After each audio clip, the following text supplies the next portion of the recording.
Bonjour ou bonsoir, chers spectateurs et plus particulièrement aux interacteurs, vous qui mettez des likes, qui commentez et qui partagez, je vous souhaite la bienvenue pour une émission de qualité sur cette actualité bouillante où Trump fait retentir le Great Again de l'Amérique puissante et veut jouer aux échecs dans sa géostratégie de manière totalement différente. Fini les guerres où les Américains perdent des soldats ou des infrastructures, du matériel militaire et tutti quanti. Il a été décidé de faire des frappes nocturnes, bien ciblées, chirurgicales, notamment à Caracas, et de prendre immédiatement le roi ou ce qui serait du président, à savoir Nicolás Maduro pour le Venezuela. Hop, exfiltrer avec sa femme vers les États-Unis pour être jugé et faire en sorte que le Venezuela retrouve plus de démocratie. Fut un temps, il y avait quand même une bonne entente, le peuple était bon, mais s'est laissé pervertir par ses gouvernants et bâillonné par ses dictateurs dont Nicolás Maduro est une figure. Et quand on regarde comment ça s'est passé, certains vont dire oui mais Trump, il ne veut pas enlever seulement un dictateur ou encore intervenir pour faire baisser les narcotrafics, il a vu une manne financière dans le pétrole sur place. Oui et non. Examinons la situation. En 2020 notamment, et dans les présidences qui étaient auparavant, on a Joe Biden qui mettait une pression également sur le Venezuela quant à leur productivité de pétrole. Et ce qui fait que, au lieu de chercher des accords avec les Américains, les Vénézuéliens, ils ont été vers moins de démocratie et plus de tyrannie. Entre autres, essayer de trouver un support et un soutien avec la Russie. Et en 2024, c'est ce qu'ils ont fait l'année dernière, enfin il y a même un an maintenant et 2 mois à peu près, ils ont conclu des accords militaires et pétroliers. Côté militaire, ça incluait je crois des soutiens par les drones, des formations sur certaines stratégies, et il me semble de la livraison de munitions de matériel. Ça faudrait revoir. L'Alliance était aussi sur le pétrolier, redonner une certaine dynamique au pays du Venezuela pour reprendre une richesse et consolider après des alliances à l'international. Donc c'était à la fois renforcer leur coopération et se redonner un petit peu plus de souveraineté, ou je sais pas comment dire, de puissance face à l'Amérique. Donc c'était consolider une alliance stratégique qui normalement devait s'étendre jusqu'en 2030 et même au-delà. Boum. Le Venezuela est frappé et les Russes ne vont pas du tout aider le Venezuela. Loin de là même. Pour revenir à cette histoire de pétrole, donc autrefois parmi les plus prospères au monde, l'industrie avait subi une forte dégradation au fil des années, avec une production qui atteignait historiquement les 3,5 millions de barils par jour. Ça avait chuté à un niveau historiquement bas de 300 000 barils par jour en 2020 en raison de divers facteurs, dont, dans ces facteurs, les sanctions économiques américaines. Aujourd'hui, la production de pétrole du pays connaît une lente reprise, ça c'est en 2024, et avoisinait 1 million de barils par jour grâce à des initiatives comme celle établie dans le cadre des accords avec la Russie. La Russie, c'est un pays où les dirigeants veulent faire l'effort, bomber le torse et laisser entendre qu'ils peuvent intervenir partout et soutenir des pays contre l'Amérique. Ils poursuivent leur idée de guerre froide dans ces compétitions technologiques, dans ces avancées sur le terrain, dans le développement d'armes et cette envie de s'étendre, de gagner du terrain et de reformer des nouveaux jeux stratégiques à l'international. Sauf que pas de chance parce que la Russie a été alliée de la Syrie, la Syrie est tombée, la Russie a été alliée de l'Iran en promettant en plus tout un partenariat où il pourrait intervenir et aider en cas de guerre et tout, intensifier la coopération sur un plan militaire, alors que la même année, l'Amérique est intervenue avec les B-2, a bombardé des endroits anti-bunker et tutti quanti par rapport à l'enrichissement de l'uranium, et la Russie n'a point réagi. Elle a fermé sa gueule. Comme la Russie vient de fermer sa gueule avec ce qui s'est passé au Venezuela. Et en réalité tremble fortement si jamais l'Amérique intensifiait avec l'Union européenne le conflit en Ukraine, la Russie elle tomberait. Donc la Russie un pays de lâches, de pleutres, de soviétiques qui ont toujours été contre nous en soi, hein, rappelez-vous. Ce ne sont pas du tout nos alliés. Poutine n'est pas une figure qui pourrait renverser la décadence ou autre, non. En réalité, la décadence est aussi en Russie et n'est pas du tout un modèle viable pour nous. Ce sont des soviets, des atroces personnages qui sont attaqués, entre autres aux chrétiens qui ont bombardé nos ancêtres. Et regardons plutôt ce qui nous fait du mal de l'intérieur. Les Trump n'agissent pas pour des gens où les hommes se transforment en femmes. Ils condamnent. C'est juste qu'à l'intérieur de chez nous, on a des communistes et des socialistes qui peuvent s'apparenter à des soviétiques, qui méritent d'être en réalité traqués et combattus, déjà sur le plan des idées et plus encore. Le Venezuela, parce que ça en ferait pleurer Mélenchon qui exige le retour immédiat du dictateur Maduro, quand le peuple, lui, s'exprime et dit « Enfin, nous sommes libres », fin de cette idée-là où on ne pouvait plus s'exprimer de ce régime oppressant, le patron de LFI, ami de tous ces dictateurs, hein, je crois à l'époque c'était Chavez qu'il avait rencontré, il avait été également voir c'était qui comme dictateur encore. Il était très apprécié également en Chine, enfin en tout cas, lui il voulait se donner cette image-là, je vous avais lu tout un article, et il avait été voir, en dehors de Hugo Chavez, c'était, je crois que c'était une histoire avec Fidel Castro ou quelque chose comme ça. Enfin, faudrait réexaminer, mais le prisme de Mélenchon, anti-français, pro-migrant, destruction de notre démocratie, parce que la démocratie, comme le dirait Jack le Fou, s'établit selon certains critères, qui font qu'il faut être citoyen pour en bénéficier, et dès lors que tu inclus des gens qui ont des idées, que les idées planent pas au-dessus des humains, où ils veulent te combattre, où ils n'apprécient pas l'Occident, où ils trouvent que c'est la décadence ou autre, bah, plus tu vas en accueillir, et plus comment dirais-je, ta politique va se transformer. Et bien, il en a été de même pour le Venezuela, avec cette démocratie qui n'en était pas une, puisqu'elle avait que 15% en termes de notes en matière démocratique. Le peuple était broyé et beaucoup en exil. On va en reparler après. Et c'est comme les Français. Si on ramenait tous ceux qui sont partis parce que aujourd'hui c'est invivable en termes d'insécurité, en termes de taxes, en termes de dépouillement du peuple pour habiller les étrangers, entre autres, ou les loger, les nourrir et leur apporter de l'argent, encore des aides, tout ça mène en réalité à ces dictatures qu'on subit, qui nous spoilent nos terres, nos biens, nos richesses, au nom de leur vivre ensemble et de tout ce qu'ils désirent pour lutter contre l'Amérique, l'Occident et ce que l'on veut. Donc au Venezuela, 15% en matière démocratique, elle conclut alors que le pays est non libre. L'une des raisons est la répression sévère exercée par le gouvernement envers l'opposition, le manque d'indépendance des institutions, telles que le tribunal de justice ou le Conseil national électoral, renforcent également ces critiques. On avait en 2024 des élections, contestées par bon nombre. L'opposition rapporte avoir subi des actes d'intimidation et a exprimé ses craintes quant à la fraude. En outre, plus tôt dans l'année, le chef du parti de l'opposition Machado n'a pas été autorisé à se présenter à l'élection présidentielle. Donc on n'est plus dans des élections libres. On se rappelle aussi ce qui s'était passé en Amérique. Certains endroits socialistes, de gauche, comment ils appellent ça chez eux? Je crois que c'est de l'ordre de ceux qui voudraient en tout cas être la démocratie alors qu'ils ne le sont pas, ils faisaient de la fraude des bulletins. En France, c'est pareil, il y a une fraude ou une arnaque en tout cas, quant à l'exposition médiatique et tout, et on voit, Trump a mis entre autres sous pression les magistrats français pour leur dire arrêtez de jouer à double jeu, de taper plus fort sur la droite et d'être léger et dans le sursis quant à la gauche. C'est ça qu'il a dit. En fait, il met la pression à tous ces régimes tyranniques que nous subissons. Donc c'est magnifique.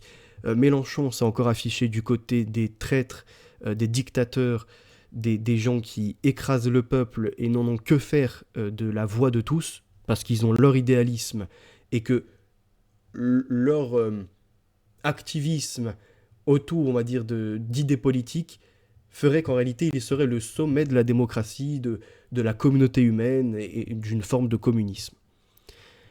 Revenons à il n'y a même pas un mois et demi. J'intervenais chez Rayad, Los Locos, que j'apprécie beaucoup. Et d'ailleurs, cette année, je vais faire en sorte de moins être dans la coupure, parce que c'est vrai que quand on est animé par le débat, c'est pas l'orgueil de moi je, non, c'est l'envie soit d'apporter une petite nuance, soit de autrement contredire, enfin, ou même d'approuver, mais cette envie d'interaction, des fois, bah, elle déborde. Et ça, je l'ai remarqué, en effet, même ça a été signalé dans le chat. Donc je vais faire en sorte de me contenir. Néanmoins, bah, encore un développement dans le juste. On analysait la une de The Economist, mais surtout, ça avait après débordé sur Trump qui met la pression aux immigrés, aux étrangers, aux travailleurs.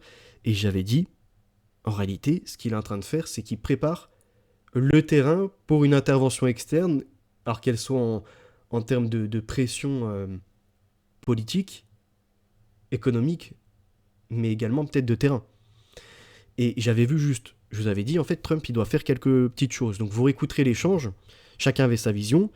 Trump, il avait décidé de mettre des frais, entre autres, de 100 000 dollars par an pour un visa emblématique de la tech. Donc, vous pourrez retrouver. Et là, en fin d'année, il a repris également la pression qu'il met sur les travailleurs, moins dans le domaine technologique, mais plus dans l'agriculture, le tourisme, la restauration et ce que l'on veut.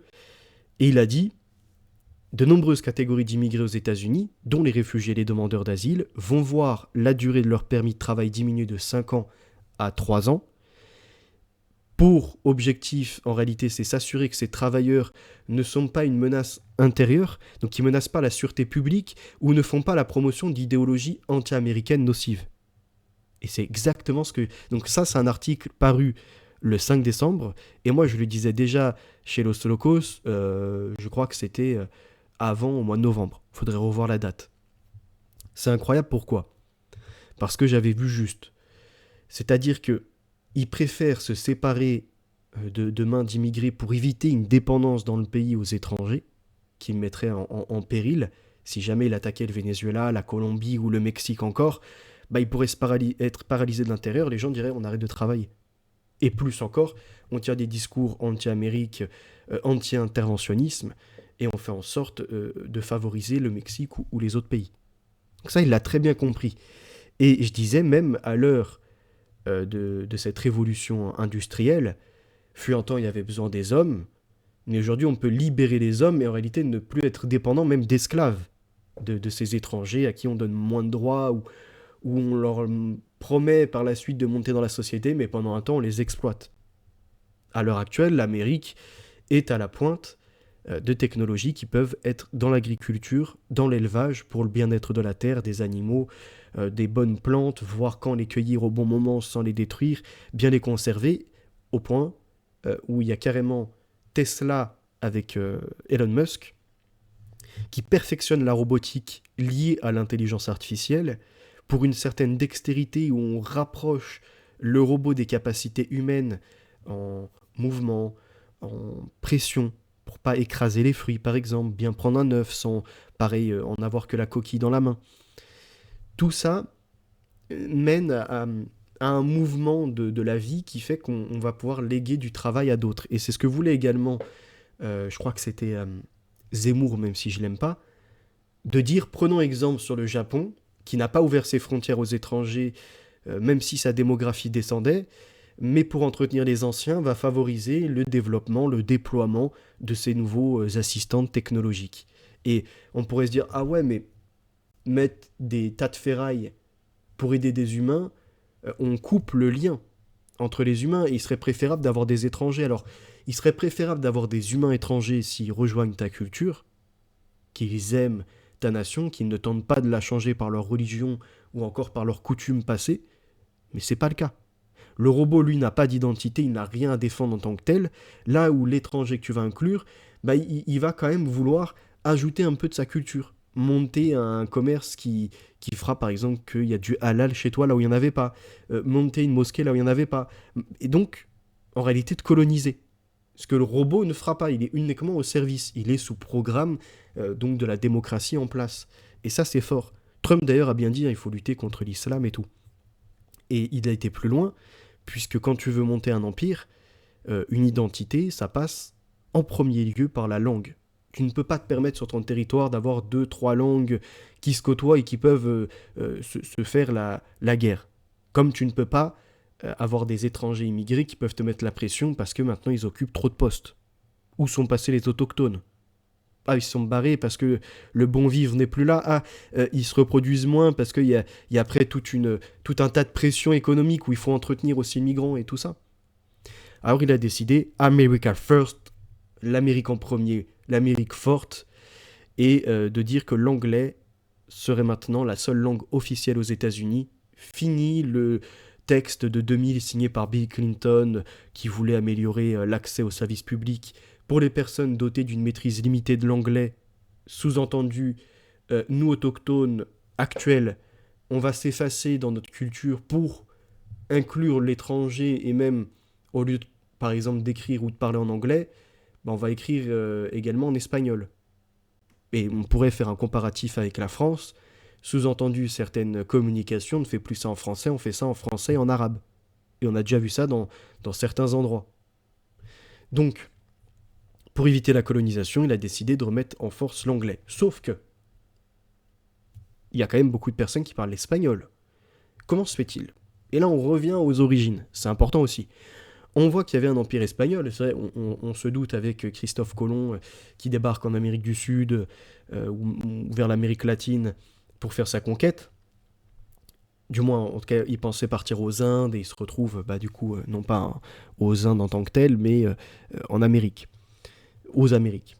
Et il va y avoir une colonisation, portugais, espagnol et tout ça qui vont multiplier les navigations et après, le reste de l'Europe. Et ça laisse entendre que dans un premier temps, c'est un empire espagnol qui s'étend sur 2 tiers de l'Amérique et l'histoire entre l'Espagne et ce qui deviendra les États-Unis d'Amérique s'enracine dans le début du XVIe siècle. On a Jean-Ponce de Léon qui découvre la Floride en 1513, 2 décennies seulement après le premier voyage donc de Christophe Colomb par-delà l'Atlantique. Et à ceci, je crois que j'avais mis une petite note à côté pour moi, c'était pour les populations... introduction depuis le 15e siècle, ok, non, je peux rajouter de trucs à côté, c'est pas grave. Sauf que voilà, il va y avoir l'introduction de l'anglais au 18e siècle depuis la Virginie, enfin même un petit peu avant le 18e, parce qu'on est au 17e en 1607 avec Jamestown en Virginie, déjà la belle histoire de la colonisation, comment je peux dire, en tout cas d'un capitaine anglais, John Smith, qui apprend la langue de son pays à l'indienne Pocahontas.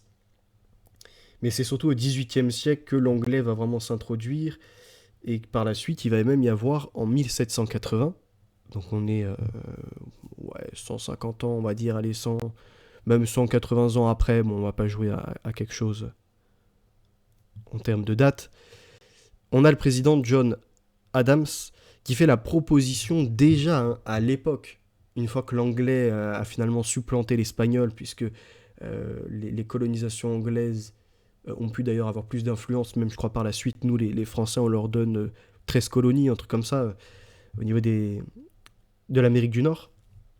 Après ça faudra que je réétudie, là c'est vraiment de tête avec les cours de l'histoire qui remontent un peu, au collège et tout. Mais enfin, on a donc l'anglais qui devient une langue très importante, au point même où le président John Adams essaye de faire en sorte qu'elle devienne la langue officielle, mais celle-ci n'a pas fait l'unanimité, les États-Unis disposant d'une importante minorité germanophone en Pennsylvanie. Donc ça relève les propos de Los Locos de l'autre jour, qui avait raison. Si on devait mettre une autre langue aux États-Unis, moi je disais ça serait dans l'objectif du 51e État du Canada, ça serait anglais, français. Sauf que si on reste que ciblé sur l'Amérique, qui est à l'heure actuelle constituée en 50 États, ça serait, si on enlève l'espagnol, l'anglais et après le germain, donc l'allemand. C'est intéressant.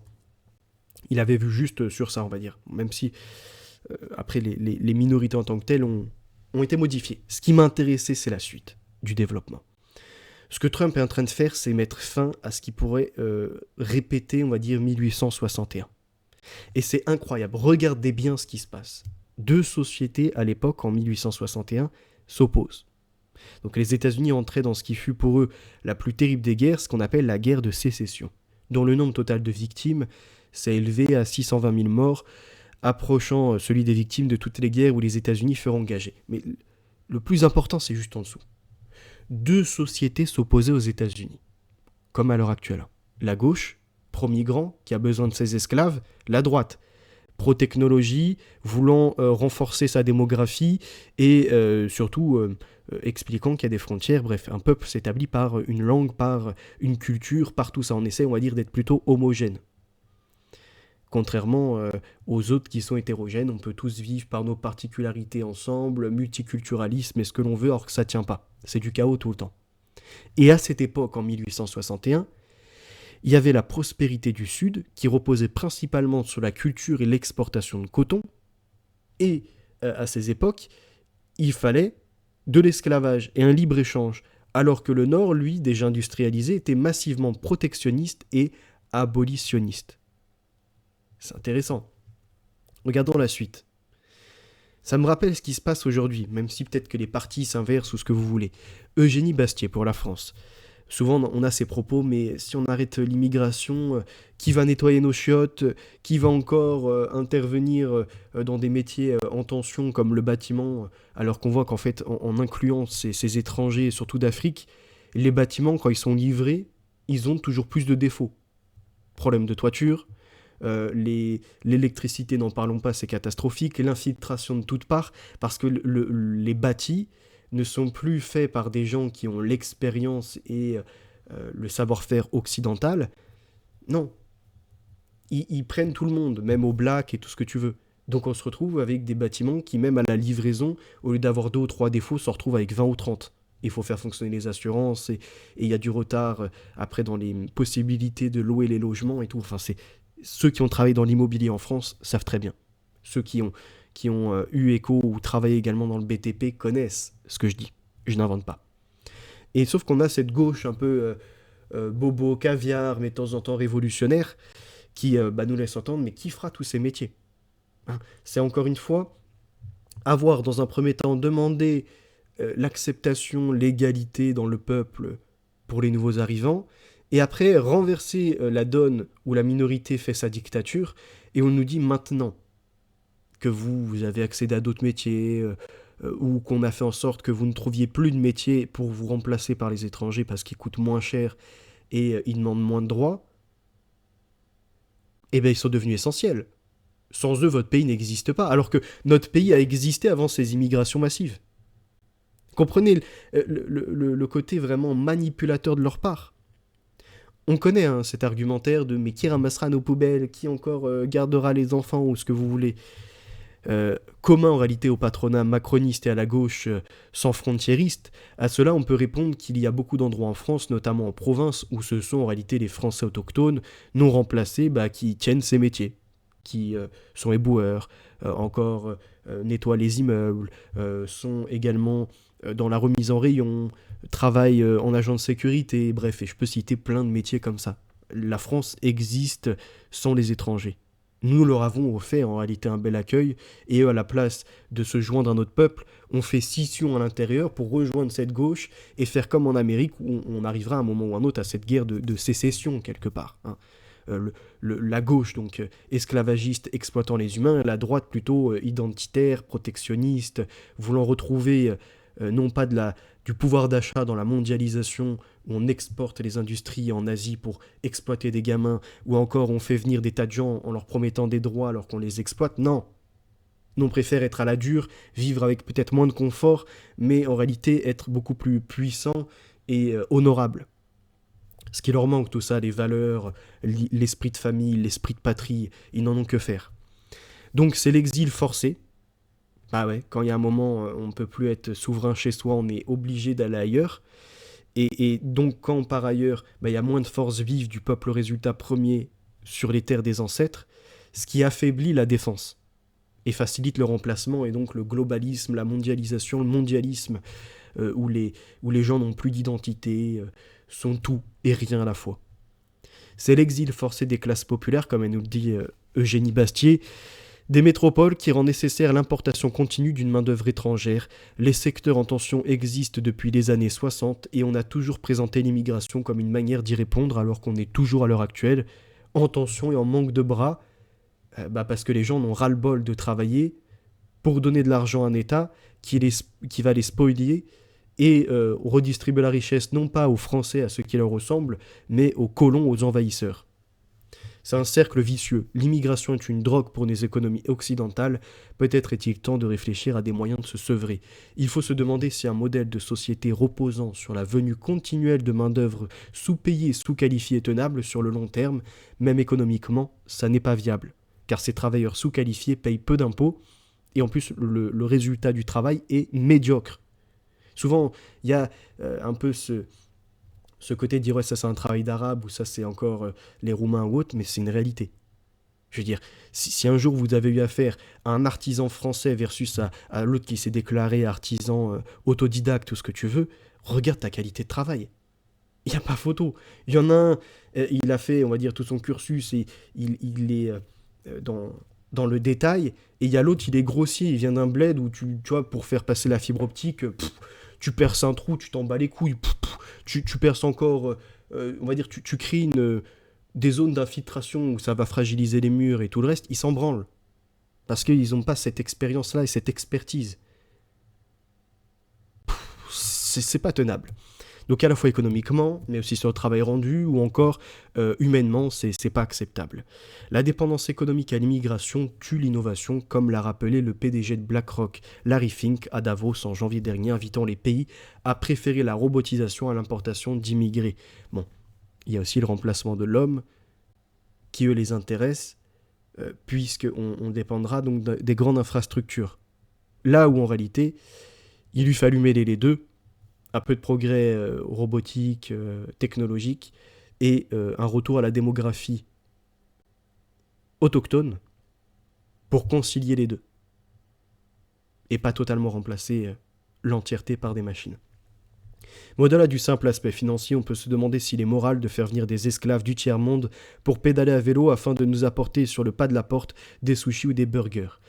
C'est donc, vous l'avez compris, la mise en perspective de ce qui s'est passé en 1861, de ceux qui aiment bien exploiter alors qu'il existe en réalité des industries et un moyen de protection. Eh bien Trump, il l'a saisi avec Elon Musk et tout, et il veut éviter cette guerre civile.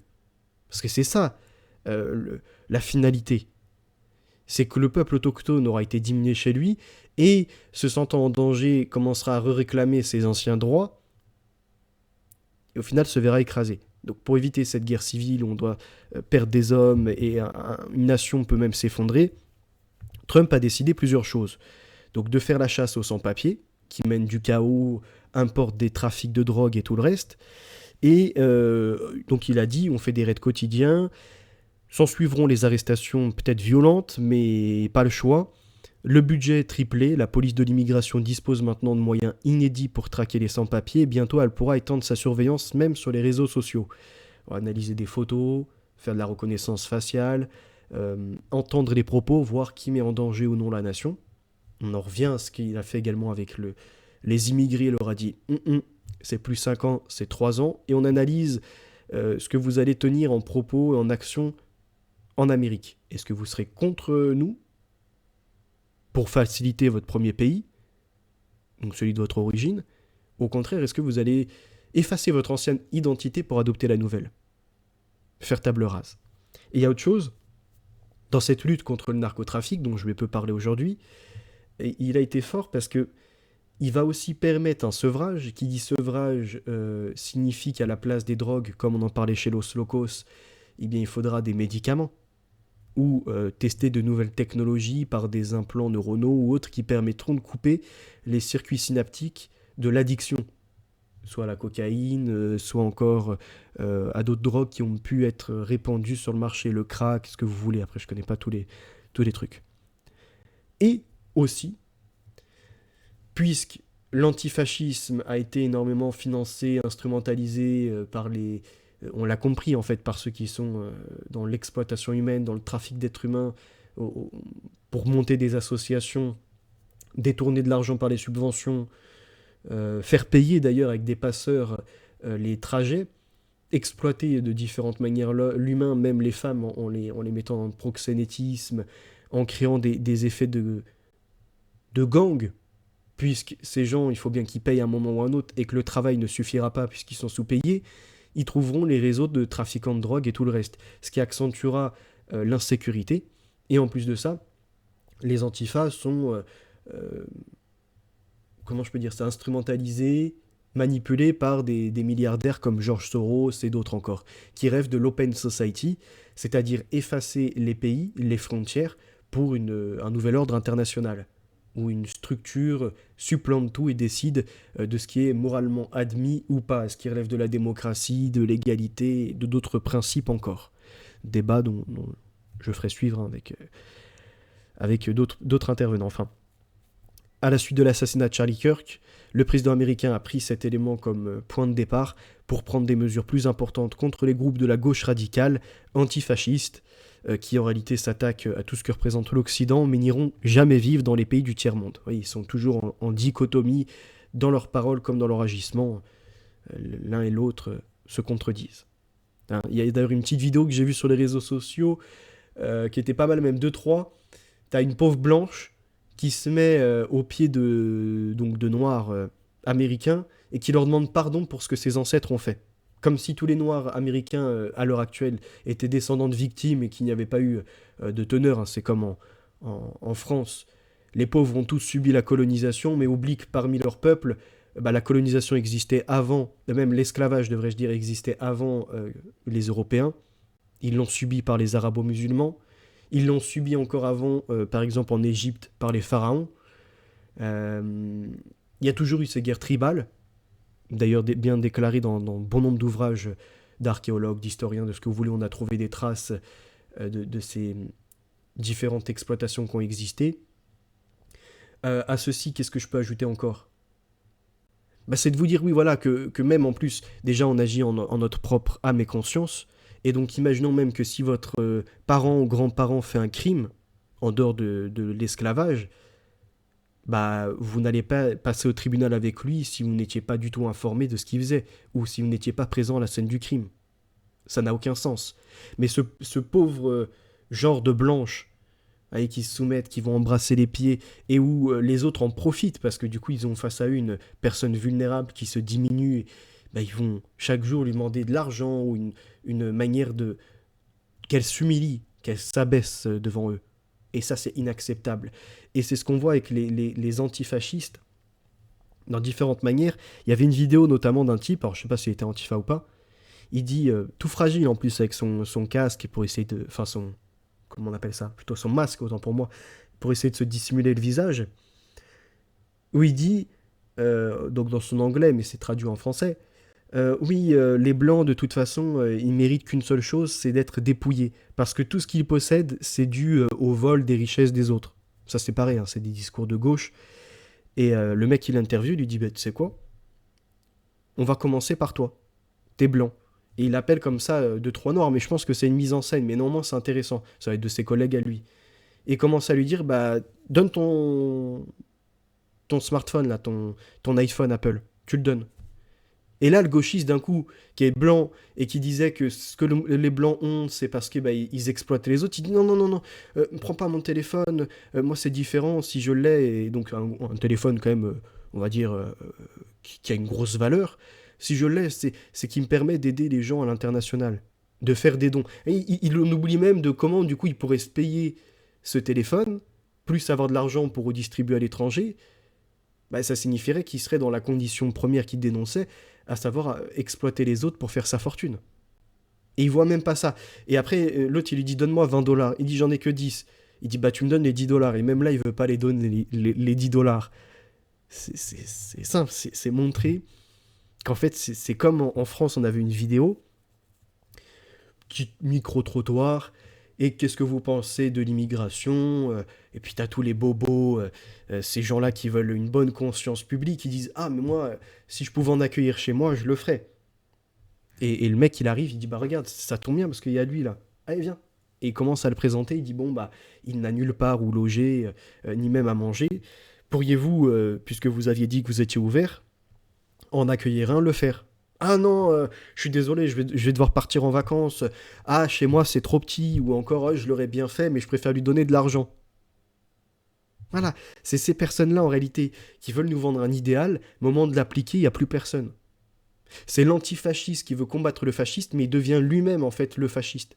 Parce qu'il ne débat pas avec l'autre, il utilise la violence, il se rejoint sous un drapeau avec un slogan en particulier. Au lieu de lever un bras comme les nazis le faisaient, il lève les deux mains, hop, et il est pris absolument dans le mouvement. Donc Trump a bien fait de classer ce côté de l'organisation comme terroriste. Autre chose, en intervenant au Venezuela, je sais pas pourquoi j'ai du mal à le prononcer ce pays. Donc au Venezuela, il y a eu 7,9 millions de Vénézuéliens qui ont dû quitter leur pays en quête de sécurité et de meilleures perspectives. Et 85% d'entre eux se trouvent actuellement en Amérique latine ou dans les Caraïbes. Donc les flux importants de population entraînent des conflictualités, parce qu'ils viennent avec leur propre manière de vivre. Ils vont pas forcément épouser là où ils vont. Parce qu'en réalité, ils ne sont qu'en exil, en attente de pouvoir retourner chez eux. Donc c'est pour ça que Trump, en intervenant, là, il fait une bonne chose. Il va permettre à ces gens de revenir chez eux. Je crois que pour l'Amérique, ils sont au moins 600 000 que Trump voulait renvoyer et qu'il ne pouvait pas faire parce que le Venezuela bloquait, mais surtout la justice également aux États-Unis, pareil, évitait cette expulsion massive. Mais maintenant, observons naturellement combien de Vénézuéliens, une fois qu'il n'y a plus la dictature de Maduro, vont retourner d'eux-mêmes là-bas. Je pense qu'on a moyen, là, dans les semaines, allez, 1 ou 2 mois maximum à venir, de voir au moins la moitié de ces 600 000 Vénézuéliens retourner dans leur pays d'origine. Facilement. Donc déjà, c'est une excellente chose. Ensuite, Trump a mis la pression aux Colombiens. Il a dit au président colombien, pareil, de faire attention à ses fesses, à son cul, parce que ça va chauffer. Donc, il menace la Colombie du même sort que le Venezuela en dénonçant leur dictature également et leur pratique contre le peuple. Et on voit qu'en effet, la Colombie connaît depuis les années 90 une forte accélération de son émigration. Sur une population de 44 millions d'habitants, ce qui n'est pas grand-chose, on a 10%, entre 4 et 5 millions qui sont actuellement à l'extérieur du pays parce que c'est invivable. Et principalement, ils ont trouvé refuge aux États-Unis, en Espagne et également au Venezuela. Donc en déplaçant les Colombiens au Venezuela, ils ont affaibli également le pouvoir des Vénézuéliens. Parce que vous comprenez que les Vénézuéliens pouvaient certainement demander des politiques protectionnistes, mais que si on a des Colombiens qui viennent chez eux, lorsqu'ils vont obtenir après le droit de vote, une fois qu'ils auront obtenu les papiers ou cette autorisation de vote, ils feront en sorte de voter non pas pour un protectionnisme, mais une ouverture. Et ça déstabilise ce pays-là, qui va entraîner des gens qui ne pourront plus vivre comme ils étaient chez eux avant, à partir à l'étranger. Et donc on va avoir en plus des cartels et de tout ce que je vous disais avant, des mouvements vers les États-Unis, qui vont commencer à créer une dépendance à l'autre. Donc Trump, d'une pierre, il fait deux coups, même plus, et derrière, je vous l'avais dit, ce qu'il vise, c'est le Mexique, mettre la pression au Mexique. Je ne savais pas comment il parviendrait. Si on se met la carte rapidement, et après on va revenir, on a le Venezuela, ok, sur la partie droite, on va dire au niveau de l'Amérique du Sud. On a, je crois que c'est l'Équateur qui commence à être bien géré, puis un pays voisin, pareil, c'est maintenant le Nicaragua, je crois, et le El Salvador, un truc comme ça. C'est deux petits pays en Amérique centrale qui sont aussi en train de faire une lutte contre les trafics, les narco-trafiquants et tout. Il reste la Colombie, et une fois qu'il va avoir bien géré Trump dans ses alliances, on va dire le Nicaragua, le Salvador, le Venezuela, donc c'est fait, la Colombie, et il a dit qu'il allait viser Cuba au niveau de Havana et tout ça, et en fait il va isoler le Mexique. C'est ça là le souhait. Et que le Mexique, qui voulait pas forcément reprendre tous ses ressortissants ou mal contrôler les frontières malgré le mur qu'il a mis en place, en fait ils vont devoir soumettre à l'autorité de Trump. C'est ça qui est en train de se jouer. On rappelle que le Mexique pose un souci aux États-Unis puisqu'il y a une immigration massive qui est organisée, qui n'apparaît pas par hasard. En 1960, ils étaient 430 000, les Mexicains. On sait qu'à l'heure actuelle, il y a 38 millions de personnes d'origine mexicaine qui résideraient aux États-Unis, soit 11% de la population du pays. Ça revient à ce que je disais. Ils peuvent paralyser de l'intérieur sur bien des secteurs. Les Mexicains donc, passent de 430 000 à 3 millions dans les années 80, à 3,6 millions entre 91 et 2000. En 1990, le recensement des États-Unis dénombrait 4,3 millions de Mexicains contre 2,2 millions au recensement de 1980. En comptant les Mexicains qui ont émigré légalement aux États-Unis, on estimait en 1996 à 7,2 millions qui résidaient sur le territoire américain, légalement ou clandestinement. Des estimations évidemment fragiles suggéraient qu'en 1996, ils étaient 2,7 millions. Sauf que le recensement de 2000 compte 8,5 millions de populations d'origine mexicaine pour le seul état de la Californie. Donc ça peut pas être aux alentours de 2000, 7,2 millions pour tout le pays. Quand en 2000, on en a 8,5 millions juste pour l'état de Californie. Et on apprend en 2023, publié en 2025 même, qu'en réalité ils sont 38 millions aux États-Unis. 38 millions sur, je crois qu'ils sont 390 millions par là, c'est énorme. Enfin, du coup, ils doivent être moins parce qu'ils disent 11,3%, mais je crois que les États-Unis, on va dire, aller sur 375 millions de personnes, c'est énorme. Et là, on comprend toute la politique qui est en train que mène Trump. Il n'est pas en train de se tirer une balle dans le pied comme certains pourraient le penser ou autre, ou être un raciste, xénophobe. Non. Il remet de l'ordre pour éviter que les États-Unis ne s'effondrent. Et à ce moment-là, en remettant de l'ordre, notamment par l'intervention au Venezuela, en favorisant à ce qu'ils retrouvent leur dynamisme sur les productions de barils de pétrole par jour, il va prendre une petite marge. Il va déployer une sécurité pour le pétrodollar, parce que le dollar, il est sur le pétrole. Et en même temps, il met une pression à l'Arabie Saoudite, parce qu'il va leur laisser entendre, on va le voir après, que maintenant, ils peuvent essayer de retourner leur veste en allant dans les BRICS avec la Chine, l'Inde et encore les Russes. En fait, ils n'auront pas gain de cause, qu'ils fassent attention à leur cul. Il a dit que quelque chose va devoir être fait avec le Mexique, donc j'avais vu juste. Puisqu'il n'y a plus aucune limite, Donald Trump affirme aussi sur Fox News que, je cite, quelque chose va devoir être fait avec le Mexique, estimant que les cartels dirigent le pays. Il s'agit de l'un des plus grands pays du monde peuplé de 130 millions d'âmes, avec une présidente de gauche élue en 2024. Le Mexique est régulièrement injurié et déstabilisé par son voisin, mais à présent les menaces n'ont jamais été aussi précises.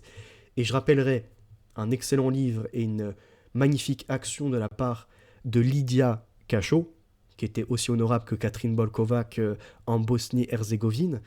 Elle a attaqué l'État mexicain pour dire qu'il y avait des réseaux pédocriminels. C'est bizarre quand même, hein. Toute cette partie de gauche qui favorise la pédocriminalité, où on la voit souvent talmudisée quelque part aussi, c'est le cas pour la France, Jack Lang, autour de Macron, même Macron lui-même, tous les gens de pouvoir comme ça qui ont fermé les yeux sur ce qui se passait dans les crimes à l'ASE, malgré les cris, les alertes, les pleurs qui s'en sont suivis et les milliers d'affaires, l'affaire du Coral et bien d'autres choses encore. Au Mexique, c'est encore plus grave encore, parce qu'il y a des trafics d'enfants, d'organes, bon après de stupéfiants et tout ça. Je vous invite à lire Lydia Cacho, notamment son livre sur l'exploitation des femmes, et elle en a sorti d'autres, des enquêtes. Et elle a été carrément obligée de s'extrader du Mexique pour venir ailleurs, parce que en fait, elle dénonçait les magistrats, comment on appelle ça, les teneurs du pouvoir, d'être dans ces affaires. Ce qui va se passer dans les mois à venir, je pense que ça va être rocambolesque. Ça va faire vraiment beaucoup de dégâts. La carte, je vous l'ai montrée, je pense que c'est bon. Les compagnies pétrolières américaines vont s'implanter au Venezuela, comme je vous l'indiquais, hein, ce que déclare Trump. Et l'objectif, c'est le retour au moins à 2 millions de barils par jour dans un premier temps et de monter jusqu'au record historique qui était de 3,5 millions de barils. Ce qui permet de solidifier le dollar, là où il perdait avec l'euro. D'ailleurs, je suis en train de me connecter à fond pour voir les devises et leur taux de conversion. Parce que moi, je pars au mois de... Enfin, je vais pas dire le mois, mais je pars courant 2026 aux États-Unis pour 2 mois et demi. Et j'ai pas intérêt à ce que l'euro, on va dire, diminue. Il faudrait que je fasse mon change avant. Sauf que les enflures à la banque, tu peux pas détenir des dollars sur un compte euro. En fait, ils font pas les trucs de change. Tu peux avoir des actions, ce que tu veux, mais c'est différent. Et à ceci... Du coup, je dois aller dans des trucs de change et ils prennent au moins 5%. Tu vois, c'est une douille. C'est-à-dire, au lieu d'avoir, je sais pas, passé 2000 euros à À l'heure actuelle, ça va être quoi? Ça va peut-être être 2300, 2400 $. Eux, ils me prennent 100 ou... Ouais, ils me prendraient à peu près 100 $ quoi, sur l'opération.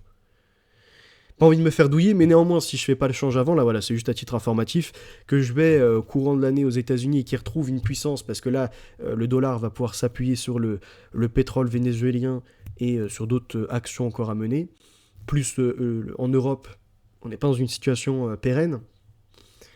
Voilà, ça c'était la petite partie, on va dire, personnelle, mais j'espère que je vais pas me faire douiller, quoi, en allant là-bas. Ceci étant dit, donc, l'Agence internationale de l'énergie, le sol du Venezuela, renfermerait en 2023 environ 303 milliards de barils, soit 17% des réserves mondiales, en ayant conscience que les États-Unis sont déjà le premier producteur, il me semble, exportateur au monde. Donc en s'ajoutant 17% des réserves, là ils ont moyen de faire pression. Mais avec un peu moins d'1 million de barils par jour selon l'OPEP, à l'heure actuelle, le Venezuela est loin de figurer parmi les principaux producteurs de pétrole. Bon, problème de corruption en dehors des pressions des États-Unis. À l'heure actuelle, puisqu'il y a plus de pétrole de disponible sur le marché, eh bien, il y a une nation qui est en train de trembler très fortement puisqu'elle ne vit quasiment que de ça. C'est l'Arabie Saoudite, qui voit son bénéfice autant pour moi, net chuter de 22% au deuxième trimestre pour la Saudi Aramco, une baisse de revenus alarmante pour le royaume saoudien au moment où celui-ci doit financer son plan Vision 2030 vital pour sortir de sa dépendance au pétrole. Et rappelez-vous comment, par le shérif de la Mecque, les accords avec le redécoupage de Saïk-Picot pour créer Israël ont été permis, comment également les Américains ont fait en sorte, je vous avais déjà mis l'exposé, d'obtenir la main, en fait la soumission de l'Arabie Saoudite en leur achetant du pétrole, mais du pétrole en dollars. Donc le dollar permettra un renforcement par l'utilisation des Saoudiens sur ça. C'était très fort. Et à l'heure actuelle, bah, ça y est, les Saoudiens, finalement, ils veulent un peu faire des bras. Donc ils continuent à créer leur accord, mais ils savent que ça pourra se retourner. Et je pense que nous allons arriver à la chute de l'Arabie Saoudite, qui va inclure le besoin à ce moment-là de guerre. Regagner du terrain. Et alors on pourrait se conduire à l'Apocalypse révélation de Saint Jean. On sait que la grande Babylone, c'est la Mecque. Elle va chuter. Elle va être attaquée. C'est fort. Voilà, ça sera tout pour aujourd'hui. Encore une fois, une fierté de voir les Américains se réveiller, en espérant qu'ils fassent un nouveau débarquement en Europe et qu'ils nous libèrent des colons africains musulmans. Merci à tous, à très bientôt, chers auditeurs et spectateurs. Les valeurs sont ancrées, la victoire est assurée, et on ne peut que dire victoire, amen. Alléluia.